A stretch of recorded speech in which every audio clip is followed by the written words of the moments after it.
ترجمان white house Caroline لیوٹ نے آگاہ کیا ہے کہ امریکی صدر ڈونلڈ ٹرمپ 6 اپریل تک ایران کی جانب سے مطالبات پورا کرنے کی توقع کر رہے ہیں۔ صدر ٹرمپ نے ایران جنگ کے اخراجات عرب ملکوں سے وصول کرنے کا ارادہ کر لیا۔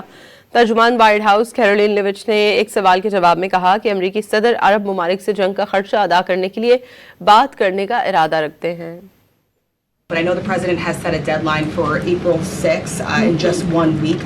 What does the president need to see to not move forward with those strikes by April 6? Well, I think he said it in his Truth Social post this morning. He wants to see a deal over the next 10 days. That timeline is waning, several days left, and we'll see. I won't get ahead of it. We'll see what happens in the end of the 10-day period. But I know the president has set a deadline for April 6 in just 1 week. What does the president need to see to not move forward with those strikes by April 6? Well, I think he said it in his Truth Social post this morning. He wants to see a deal over the next 10 days. That timeline is waning, several days left, and we'll see. I won't get ahead of it. We'll see what happens in the end of the 10-day period.